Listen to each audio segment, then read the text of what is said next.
match ফিক্সিঙৰ অপৰাধত দুই cricketer গ্ৰেপ্তাৰ ক্ৰিকেটাৰ CM গৌতমৰ লগতে আবৰাৰ কাজী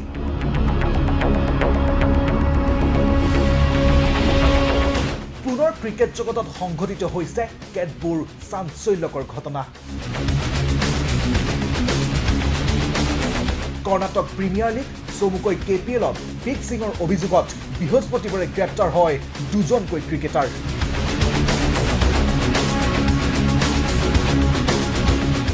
ৰঞ্জী ট্ৰফি আৰু IPL ক্ৰিকেটাৰ CM গৌতমৰ লগতে আবৰাৰ কাজীক গ্ৰেপ্তাৰ কৰে অপৰাধ অনুসন্ধান শাখাৰ এটা দলে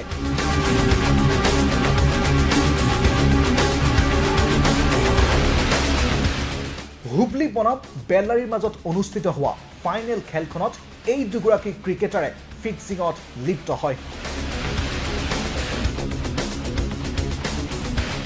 বলিঙৰ ফিক্সিঙত জড়িত এই দুজন ক্ৰিকেটাৰে বিৰোধী টিমৰ পৰা সংগ্ৰহ কৰিছিল 20 লক্ষাধিক টকা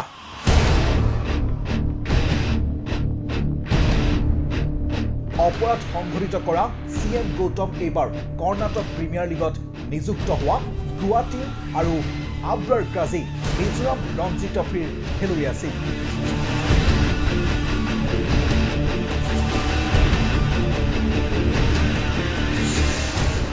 উল্লেখযোগ্য যেন ধৃত দুয়োজন ক্ৰিকেটাৰক ভাৰতীয় ক্ৰিকেট দলৰ অধিনায়ক বিৰাট কোহলীয়ে ৰয়েল চেলেঞ্জাৰ বাংগালোৰত নেতৃত্ব দিছিল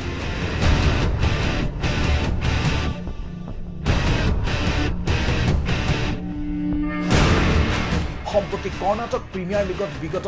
দুটা সংস্কৰণত ধৃত এই দুগৰাকী ক্ৰিকেটাৰে সংঘটিত কৰা ফিক্সিঙৰ সন্দৰ্ভত তদন্ত আৰম্ভ কৰিছে আৰক্ষীৰ বিশেষ শাখাই